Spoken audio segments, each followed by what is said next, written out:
খবর পাওয়া যাচ্ছে সূত্রের যে অবতরণের জন্য মেডে কল দিয়েছিল পাইলট। ভেঙে পড়ার আগে জরুরি এই মেডে কল দিয়েছিল পাইলট। প্রথমবার অবতরণে সমস্যা হয়, দ্বিতীয় অবতরণের জন্য এমার্জেন্সি কল দেওয়া হয়, দ্বিতীয় অবতরণের আগেই ভেঙে পড়ে অভিশপ্ত বিমান।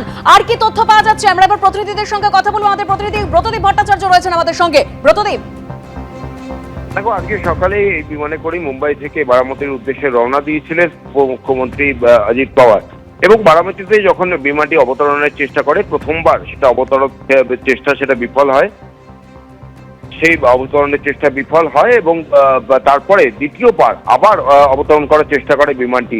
এমার্জেন্সি ল্যান্ডিং এর কল দেওয়া হয়েছিল, কিন্তু সেই চেষ্টাও বিফলে যায়, যেটা বারামতি বিমানবন্দর কর্তৃপক্ষ সূত্রে খবর যে এমার্জেন্সি ল্যান্ডিং এর সময় যখন দ্বিতীয়বার বিমানটি চেষ্টা করছে রানওয়েতে নামার, তখন রানওয়েতে না গিয়ে রানওয়ের পাশে চলে যায় বিমানটি, এবং তারপর রানওয়ের পাশেই কিছুটা দূরে গিয়ে মাটিতে আছড়ে পড়ে, এবং মাটিতে আছড়ে পড়ার সঙ্গে সঙ্গেই সেটিতে আগুন ধরে যায় এবং বিমানে থাকা 5 জন, যার মধ্যে অজিত পাওয়ার ছিলেন মহারাষ্ট্রের উপমুখ্যমন্ত্রী, তারা একজন নিরাপত্তা রক্ষী, তারা একজন সহায়ক, এবং বিমানের দুজন ক্রু মেম্বার, 5 জনেরই মৃত্যু হয়েছে। কি কারণে দুর্ঘটনা এখনো স্পষ্ট নয়, তবে প্রাথমিকভাবে মনে করা হচ্ছে যে ল্যান্ডিং গিয়ারেই সমস্যা হয়েছে, কারণ মুম্বাই থেকে বিমানটি টেক অফ করেছিল অত্যন্ত স্বাভাবিকভাবেই। মুম্বাই থেকে বারামতি সড়ক পথে যার দূরত্ব প্রায় 250 কিলোমিটার, সেই দূরত্ব এসে গেছিল অত্যন্ত স্বাভাবিকভাবেই, কিন্তু বারামতি বিমানবন্দরে যখন অবতরণের চেষ্টা করে বিমানটি তখনই সমস্যা দেখা দেয়। প্রথম যখন চেষ্টা করে পাইলট বিমানটিকে অবতরণ করানো, তখন সমস্যা হওয়ায় সেটি আবার টেক অফ করে যায় এবং ঘুরে আসে আবার দ্বিতীয়বার অবতরণের জন্য, কিন্তু সেই সময় অবতরণ করা সম্ভব হয়নি। যেটা জানা যাচ্ছে যে বিমানটির অস্বাভাবিক আচরণ লক্ষ্য করা যাচ্ছিল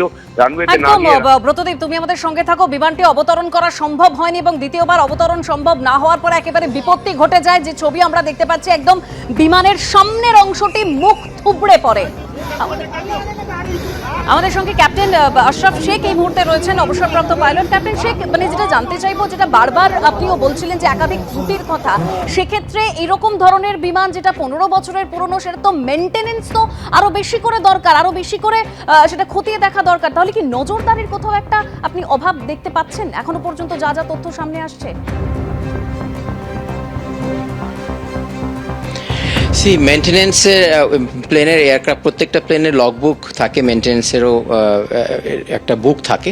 ওই বুকেই বোঝা যাবে যে কবে লাস্ট মেনটেনেন্স হয়েছিল, কি মেনটেনেন্স হয়েছিল, বা আগের যে ফ্লাইটটা ছিল সেখানে কোনো গোলযোগ ছিল কিনা। গোলযোগ থাকলে আগে যে পাইলট প্লেন চালিয়েছে উনি সেটা নোট করে যায়, তখন ইঞ্জিনিয়াররা সেটাকে সারায়, আবার ওটাকে সার্টিফাই করে অন্য ইঞ্জিনিয়াররা করে, তারপরে সেই এয়ারক্রাফটটা এয়ারওয়ার্দি হয়।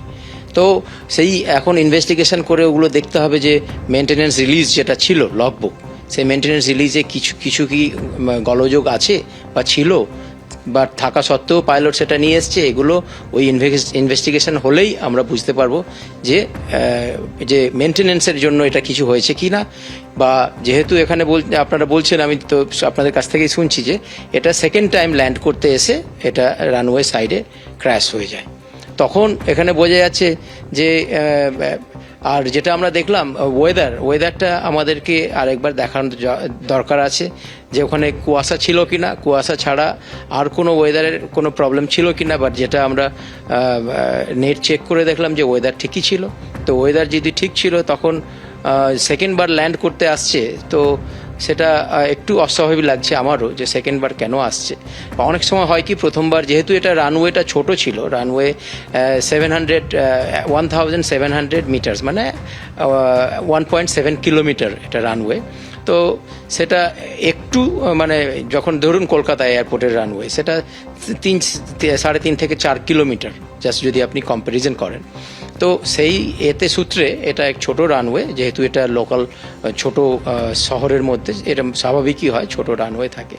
তো তখন হয় কি, কখনো যখন ল্যান্ড করতে আসে, যদি একদম রানওয়ের সামনে মানে একদম প্রথম থেকেই ল্যান্ড করতে হয়, কখনো কখনো আমরা এটা মানে কি বলে এক্সপিরিয়েন্স পাইলটেরই এটা হয়ে থাকে, এটা নর্মাল।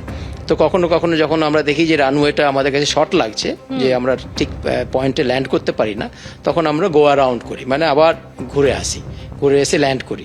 বাট যখন বলছে এমার্জেন্সি হয়েছে, তখন আমার বোঝা যাচ্ছে যে পাইলটও বুঝে গেছিল যে এমার্জেন্সি এখানে কি হতে পারে। একটা হতে পারে যে ল্যান্ডিং গিয়ারটা, যেটা মানে ল্যান্ডিং গিয়ারটা ওটা বাইরে বেরোয়নি, সবগুলো যে 3টে বেরোনোর কথা, 3টে হয়তো বেরোয়নি, 2টো বেরিয়েছে। তখন ওরা হয় কি, তখন ওরা টাওয়ারের সঙ্গে পাইলট যোগাযোগ করে তাদেরকে জানায় যে আমার এই প্রবলেম আছে, যদি এই প্রবলেমই হয়ে থাকে তখন তারা আবার ওই দুটো এতে কিভাবে ল্যান্ড করা যায় আমরা সবাই ট্রেনিং নিই।